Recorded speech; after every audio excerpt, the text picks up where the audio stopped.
নন্দিনীর বেশ কয়েক বছর আগে নিলয়ের সাথে বিয়ে হয়। তাদের একটা ছোট মেয়ে আছে, নাম মিনি। তাকে নিয়ে তাদের সংসার জীবন বেশ ভালোই কাটছে। এমনই একদিন কি গো, কি হয়েছে? তুমি এভাবে বসে আছো কেন? তোমার কি কোনো কারণে মন খারাপ? আসলে কি বলবো নন্দিনী, আমার না কিছুই ভালো লাগছে না। এখন এমন একটা সময় এসেছে যে টাকা ছাড়া কোনো চাকরিই পাওয়া যায় না।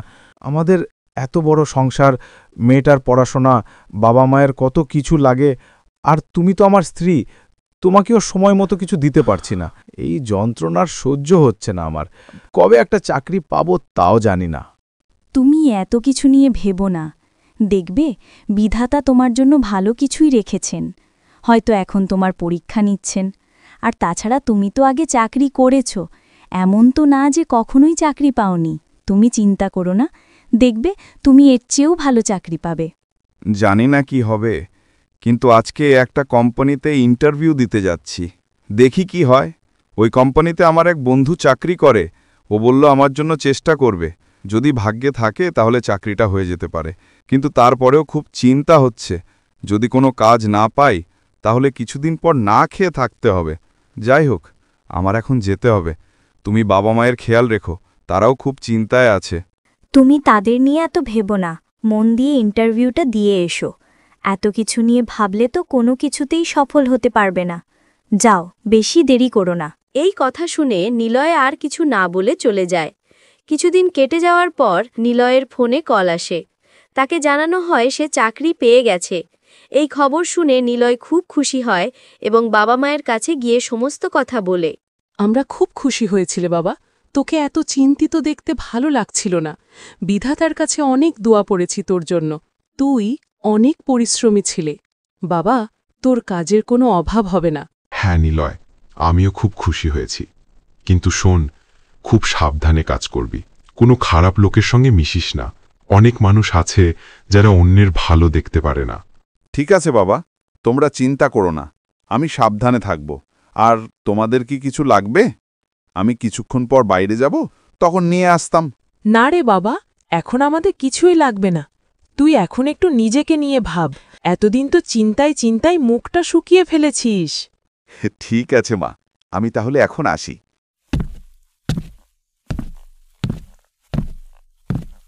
কোথায় গিয়েছিলে তুমি?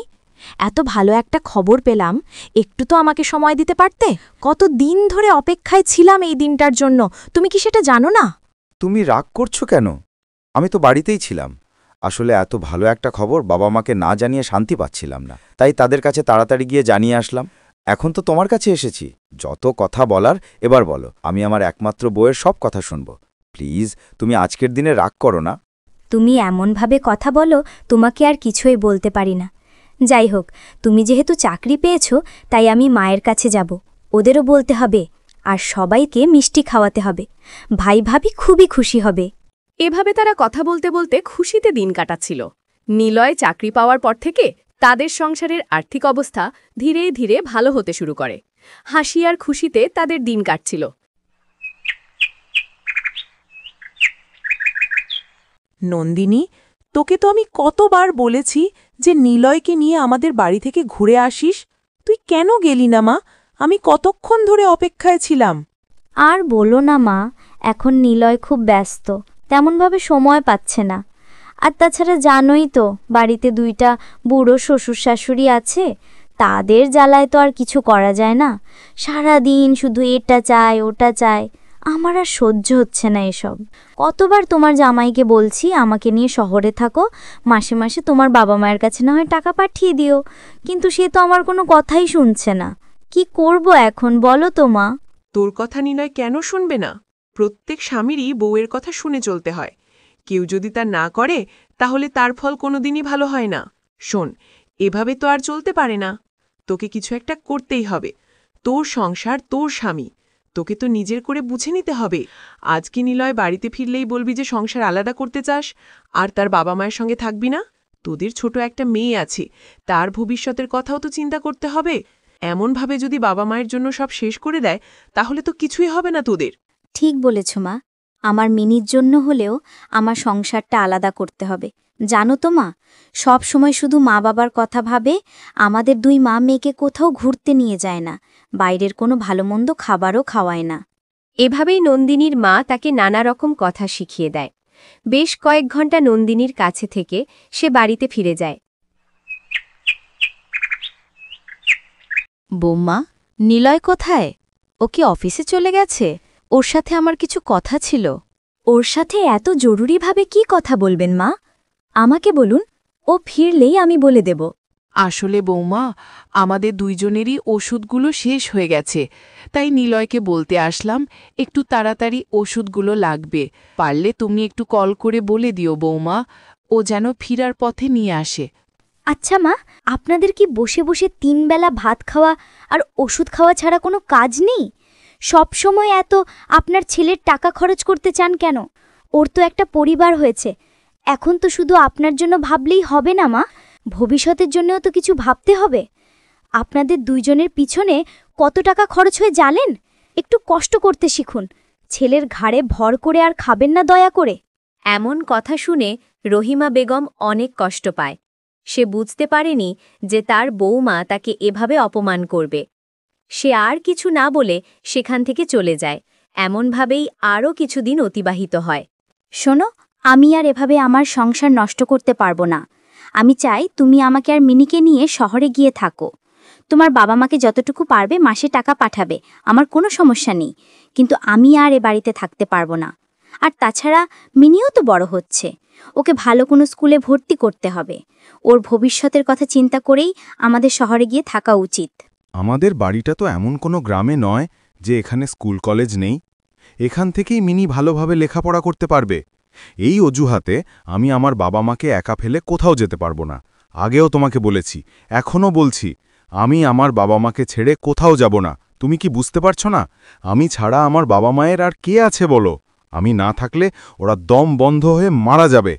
তাই নিজের স্বার্থের জন্য বৃদ্ধ বাবা মাকে ছেড়ে শহরে গিয়ে আমি কোনোদিনও সুখে থাকতে পারবো না। তুমি কি সারা জীবন শুধু বাবা মা করবে? তোমার বউ আর সন্তানের কথা ভাবতে হবে না? জানো তো, আমার মনে হয় তোমার এই বুড়ো বাবা মায়ের জন্য আমরা দুজন কোনো দিনও সুখে শান্তিতে থাকতে পারবো না। ওরা দুজন আমার জীবনে অভিশাপের মতো হয়ে আছে। যত দিন তারা বেঁচে থাকবে ততদিন আমরা সুখের মুখ দেখতে পারবো না। এই কথা শুনে নিলয় অনেক রেগে যায় আর নন্দিনীর গালে একটা চড় মারে। তুমি আমাকে মারলে? তোমার বাবা মায়ের জন্য তুমি আমার গায়ে হাত তুললে? না না, আমি এটা কিছুতেই মেনে নিতে পারবো না। আমি আজই আমার মায়ের কাছে চলে যাব। তুমি থাকো তোমার মা বাবাকে নিয়ে। এই কথা বলে নন্দিনী রাগ করে তার মেয়ে মিনিকে নিয়ে মায়ের বাড়ি চলে যায়। কি হলো নিলয়? বৌমা এভাবে কোথায় চলে গেল? তোদের মধ্যে কি হয়েছে বল? মা, নন্দিনী কেমন যেন হয়ে গেছে। এখন শুধু নিজের কথা ভাবে। ও তোমাদের আর সহ্য করতে পারে না। আমাকে নিয়ে শহরে থাকতে চায়। আমি কি করে ওর কথা শুনব বলো? ও যদি আমার জানটা চায় তবু আমি দিয়ে দিব, কিন্তু তোমাদের ছেড়ে আমি কোথাও যেতে পারবো না মা। নন্দিনী রাগের মাথায় মায়ের বাড়ি গেছে। কদিন থাকুক, পরে না হয় আমি গিয়ে নিয়ে আসব। বাবা, যদি বৌমা এটাই চায় তুই ওর কথা শোন। আমাদেরকে নিয়ে এত ভাবিস না বাবা। তোর মতো সন্তান থাকতে আমাদের কখনো কষ্ট হবে না রে। কিন্তু এখন তো শুধু মা বাবাকে নিয়ে ভাবলে হবে না, নিজের সংসার নিয়েও ভাবতে হবে। তাই তুই কালকেই বৌমাকে নিয়ে আয়, আর কিছুদিনের মধ্যেই শহরে চলে যা বাবা। এটাই তোদের জন্য ভালো হবে। মা, আমি তো তোমাকে বললাম, নন্দিনী এইটা ছাড়া যা চাইবে আমি ওকে তাই দিব, কিন্তু তোমাদের ছেড়ে কোথাও যাব না।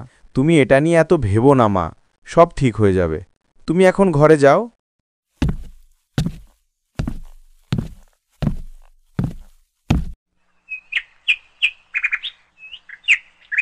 কি ব্যাপার? তুমি এখানে কেন এসেছো? কেন মা, আমি কি এখানে আসতে পারি না? আমার স্ত্রী আর মেয়ে এখানে আছে, তাই ওদের বাড়িতে নিয়ে যেতে এসেছি। ওদের একটু ডেকে দিন মা। ওরা আর তোমার বাড়িতে ফিরে যাবে না। এখন থেকে আমার মেয়ে আমার কাছেই থাকবে। আর যে আমার মেয়ের গায়ে হাত তোলে, ভালো মন্দের বিচার করে না, তার কাছে আমি আমার মেয়েকে আর পাঠাবো না। তুমি এখনই চলে যাও। কিছুদিন পর নন্দিনী তোমাকে ডিভোর্স পেপার পাঠিয়ে দেবে। মা, আপনি এসব কি বলছেন? আমি তো নন্দিনীকে খুব ভালোবাসি। আগে কখনো ওর গায়ে হাত তুলি নাই, কখনো না। আর ও এখন যা চাইছে আমি কি করে সব দিতে পারি বলেন? ও যেমন আমার জীবনের অনেক প্রিয় মানুষ, তেমনি আমার মা বাবাও তো আমার জীবনের সবচেয়ে প্রিয়জন। ওনারা আমাকে জন্ম দিয়েছেন, তাদের ভালো রাখার দায়িত্বও তো আমার। তাহলে আমি কি করে তাদের ছেড়ে আপনার মেয়েকে নিয়ে শহরে গিয়ে থাকতে পারি বলেন? আর এই সামান্য বিষয়টির জন্য নন্দিনী আমাকে ডিভোর্স দেবে, এটা আপনি কিভাবে বললেন মা? এটা তোমার কাছে সামান্য বিষয় হলেও অন্যদের চোখে এটা সামান্য না। এমন মা বাবা ভক্ত ছেলের সাথে আমার মেয়ের সংসার করা লাগবে না। তুমি এখনই যাও এখান থেকে। আমি আপনার সাথে আর কোনো কথা বলতে চাই না। আপনি নন্দিনীকে ডাকুন, আমি ওর সাথে কথা বলবো। ও কখনোই এমনটা করতে পারে না। এমন চিৎকার শুনে ঘরের ভেতর থেকে নন্দিনী সেখানে আসে। কি হয়েছে? তুমি এমন চিৎকার করছো কেন? আর ভদ্রলোকের বাড়ি এটা, এখানে এমন চিৎকার করা যাবে না। নন্দিনী, আমি এসব কি শুনছি? তুমি কি সত্যিই আমার সাথে সংসার করতে চাও না? আমাদের একটা ছোট মেয়ে আছে, অনেক দিনের সংসার আমাদের। এই সামান্য বিষয়ে তুমি এমন করে সংসারটা ভেঙে দিও না। প্লিজ, তুমি বাড়ি ফিরে চলো। আমি আমার মেয়েকে ছাড়া থাকতে পারবো না। মা যেটা বলেছে সেটাই হবে। আমি তোমার সাথে আর যাব না।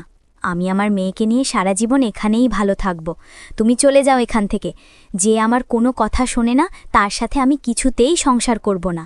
তোমার মা বাবার সাথে ওইভাবে থাকার থেকে আমার মায়ের বাড়িতেই থাকা অনেক ভালো। নিলয় অনেক বোঝানোর চেষ্টা করে, কিন্তু নন্দিনী তার কোনো কথা শোনে না। শেষ পর্যন্ত মন খারাপ করে নিলয় চুপচাপ সেখান থেকে ফিরে যায়। কি হয়েছে তোর? তুই এভাবে কান্না করছিস কেন? মা, যেভাবেই হোক আমি তো নিলয়ের সাথে সংসার করেছি। ও আমার মেয়ের বাবা। এভাবে ওকে অপমান করা উচিত হয়নি। আমার খুব খারাপ লাগছে মা। তুই সবকিছু ভুলে গেলি নাকি? তোকে মেরেছে ও। আর একবার যখন তোর গায়ে হাত উঠেছে, মনে রাখ, বারবার উঠবে। তুই কি দেখতে খারাপ নাকি যে ওই ছেলের ঘর করতে হবে? আমি তোকে ওর চাইতেও ভালো ঘরে বিয়ে দেব। তাই এসব নিয়ে তুই আর ভাবিস না। নতুন করে জীবন শুরু কর। আমি তোর ভাইকে বলেছি, খুব তাড়াতাড়ি ডিভোর্সের ব্যবস্থা করছি।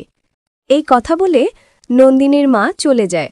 নন্দিনীর ডিভোর্স হয়ে যাওয়ার কয়েক মাস পর থেকেই তার মা তাকে বিয়ে দেওয়ার জন্য ছেলে খুঁজতে থাকে, কিন্তু কেউ নন্দিনীকে বিয়ে করতে রাজি হয় না। তার একমাত্র কারণ ছিল তার মেয়ে মিনি। এমনভাবেই আরও কিছুদিন অতিবাহিত হয়। মা, আমাকে কিছু টাকা দাও না। মিনির স্কুলের জন্য লাগবে। আমি নিজের টাকা খরচ করে পরের মেয়েকে পালবো? তুই আমার মেয়ে, তোর ভাত কাপড়ের দায়িত্ব আমি নিতে পারবো, কিন্তু এই মেয়ের কোনো দায়িত্ব আমি নেব না। তোদের ডিভোর্স যখন হয়েই গেছে, এই মেয়েটাকে ওর বাবার কাছে পাঠিয়ে দে। তাহলেই তো তুই ভালো একটা সংসার গুছিয়ে নিতে পারবি। আর এই জন্যই তো তোকে কেউ বিয়ে করতে চাইছে না। তুমি এসব কি বলছো? যদি আমি তোমার কাছে ভারী না হই, তাহলে মিনি আমার কাছে কেন ভারী হবে? ও তো আমার মেয়ে। আর তাছাড়া সবকিছু আমি ছাড়তে পারবো, কিন্তু আমার মেয়েকে আমি কখনো ছাড়তে পারবো না। আর তুমিই বা কেন এত জোর করছো আমার বিয়ের জন্য? আমাকে আমার মতো থাকতে দাও না মা। আমি আর কোনো বিয়ে করতে চাই না। শোন, এখন আর আমার হাতে কিছু নেই। তুই এই বাড়িতে আর কতদিন থাকবি এভাবে? আমি নিজেই তোর ভাইয়ের সংসারে খাচ্ছি। সারা জীবন তোর মেয়ে আর তোর দায়িত্ব নেবে নাকি ওরা? এই কারণেই তোকে বিয়ে দিতে চাইছিলাম, কিন্তু সেটাও হচ্ছে না তোর মেয়ের জন্য। এত জ্বালা আর ভালো লাগছে না আমার। প্রতিবেশীরা সবাই বাজে কথা বলছে। ডিভোর্সে মেয়েকে ঘরে রাখা যে কতটা কষ্টর সেটা তুই কখনো বুঝবি না। এই কথা বলে শম্পা বেগম সেখান থেকে চলে যায়। আজ আমি আমার মায়ের কাছে বোঝা হয়ে গেছি। যে আমাকে ডিভোর্স দিতে বলেছিল, সেই মা আজ আমাকে ডিভোর্সি মেয়ে বলছে। আমি এখন কি করব? কোথায় যাব? আমার এই ছোট মেয়েটিকে কি করে মানুষ করব আমি? আজ মনে হচ্ছে সংসারটা ছেড়ে এসে আমি অনেক বড় ভুল করেছি। একটু মানিয়ে নিলে হয়তো আজ এই দিন দেখতে হতো না। আমার মেয়েটিকে অবহেলা করতো না কেউ। এসব বলে নন্দিনী কান্না করতে থাকে। সে এখন কি করবে কিছুই বুঝতে পারে না।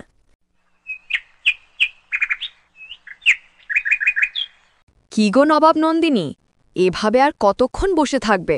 আমাদের টাকায় খেয়ে খেয়ে একদম সব শেষ করে দিচ্ছ। যাও, বাড়ির কাজগুলো করে ফেলো, এতে একটু শান্তি মিলবে আমাদের। জীবনে কি পাপ করেছিলাম যার জন্য এই ডিভোর্সি ননদকে পালতে হচ্ছে? ভাবি, আমি তো তোমার সংসারে সমস্ত কাজ করে দিই। আর আমরা মা মেয়ে কী বা খাই? কেন সবসময় এমন অপমান করে কথা বলো? বিশ্বাস করো, আমি ডিভোর্স দিতে চাইনি। কেমন করে হলো জানি না। যে কারণেই ডিভোর্স হোক, আজ আমি নিজের ভুল বুঝতে পেরেছি, কিন্তু এখন আর কোনো লাভ নেই। আমার জীবন তো শেষ করেই ফেললাম, তার সাথে সাথে আমার ছোট মেয়েটার জীবনও শেষ হয়ে গেল। তোমার এসব ন্যাকা কান্না আমি দেখতে আসিনি। যা বলেছি করে ফেলো। আর কি বললে? তোমরা মা মেয়ে কতটুকু খাও সেটা এখন বুঝবে কি করে? বসে খেলে কি বোঝা যায়? 2 দিন বাইরে থেকে দেখো খিদের কি জ্বালা। আর কেই বা তোমাদের খাবার দেবে? যত সব অপয় আমার সংসারে এসে পড়েছে।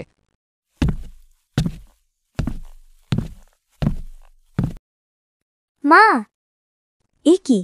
এটা তো আমার মিনির কণ্ঠ। আমাকে এভাবে ডাকলো কেন? মেয়েটা পড়ে গিয়ে ব্যথা পেল না তো? যাই, গিয়ে দেখি। মা, মা দেখো না, মামি আমাকে মারছে। আমি কিছুই করিনি মা। ভাবি, তুমি এইটুকু একটা বাচ্চার গায়ে কি করে হাত দিতে পারো?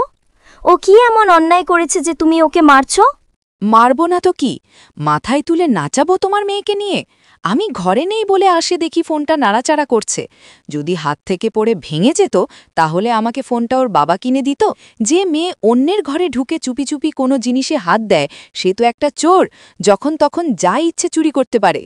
ভাবি, এসব কি বলছো? আমার এইটুকু মেয়ে তোমার কোনো জিনিস চুরি করবে? এই ধরনের কথা কি করে বলছো তুমি? তোমাদের টাকায় খাচ্ছি বলে যা নয় তাই বলবে? আমাকে কিছু বললে আমি সহ্য করে নেব, কিন্তু আমার মেয়েকে বললে আমি কাউকে ছাড়ব না। ও নিষ্পাপ একটা বাচ্চা, না বুঝে হয়তো ফোনটা হাতে নিয়েছে, তাই বলে তুমি আমার মেয়ের ওপর হাত তুলতে পারো না। ওর বাবা না থাকলেও এখন ওর মা বেঁচে আছে। কি করবে তুমি? আমার যা ইচ্ছে আমি তাই করব। আমার কোনো জিনিসে হাত দিলে আমি আবার মারব। আমার স্বামীর টাকায় খাচ্ছ আর আমাকে চোখ রাঙিয়ে কথা বলো? এত বড় সাহস তোমার কি করে হলো? আর যদি কখনো আমার সাথে চোখ রাঙিয়ে কথা বলো, এই বাড়ি থেকে ঘাড় ধাক্কা দিয়ে বের করে দেব।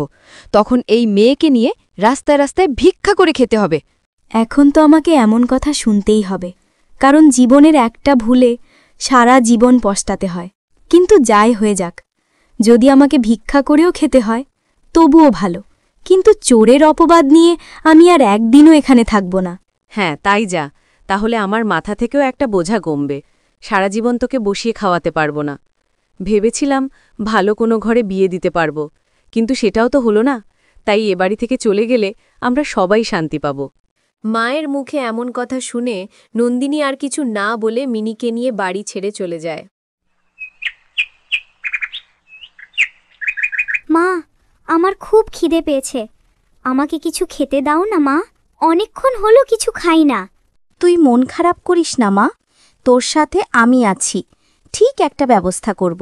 চল গিয়ে দেখি কেউ কোনো খাবার দেয় কিনা আমাদের। এভাবে তারা দুইজনে কথা বলতে থাকে।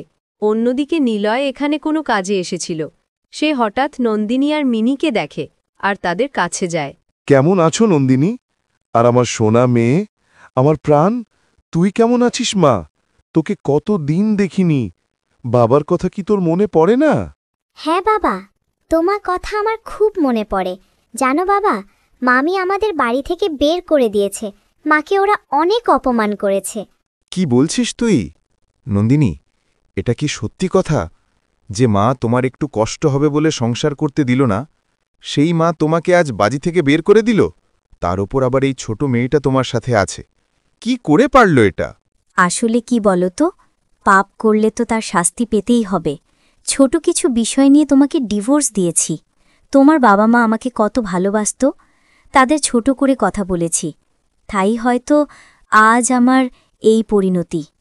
যেহেতু কোনো কারণে তোমার সাথে দেখা হয়ে গেছে, তাই আমি তোমার কাছে মাফ চাইছি। তুমি আমায় পারলে মাফ করে দিও, আর তোমার মা বাবাকেও বলো তারা যেন আমায় মাফ করে দেয়। আজ আমি সব কিছুর জন্য অনুতপ্ত, কিন্তু এখন আর সময় নেই। যাই হোক, আমার যা হবার হবে আমি মেনে নেব। কিন্তু মিনি তো তোমারও মেয়ে, তুমি ওকে তোমার বাড়ি নিয়ে যাও, ওকে ভালো একটা জীবন দাও। আমি চাই না আমার মেয়ে আমার জন্য কষ্ট পাক। একটা মাকে কি করে তার সন্তানের থেকে আলাদা করব বলো তো? হয়তো তুমি কোনো কারণে আমাকে ডিভোর্স দিয়েছ, কিন্তু আমি তোমাকে ডিভোর্স দেইনি। তোমার জন্যই অপেক্ষা ছিলাম যে তুমি হয়তো একদিন ফিরে আসবে, নিজের ভুল বুঝতে পারবে। একটা ডিভোর্সি মেয়েকে না প্রথমে সবাই ভালোবাসলেও পরে সবাই অপমান করে কথা বলে, কেউ তাদের ভালো চোখে দেখে না, এটাই চরম সত্যি। কি বলছো তুমি? আমাকে এখনো ডিভোর্স দাওনি? এতটা নিচু মনের মানুষ আমি। আমাকে তুমি কি করে আবার মেনে নিতে চাইছো? আমি তোমার যোগ্য না। তোমার কাছে এটা মনে হলেও আমি জানি তুমি নিষ্পাপ। হয়তো কোনো প্রেশারে আমাকে ডিভোর্স দিয়েছ, কিন্তু মন থেকে তুমি আজও আমাকে ভালোবাসো, তাই না? বিশ্বাস করো, তোমাকে আর মিনিকে ছাড়া আমার জীবনটা বেঁচে থেকেও মৃত্যুর মতো কাটছে। তোমরা বাড়ি ফিরে চলো। আর জানো, মা বাবাও তোমার কথা খুব বলেন, তারা মিনিকে খুব ভালোবাসেন। তুমি তাদের কাছ থেকে মিনিকে আলাদা করো না। এমন কথা শুনে নন্দিনী বাড়ি যেতে রাজি হয়।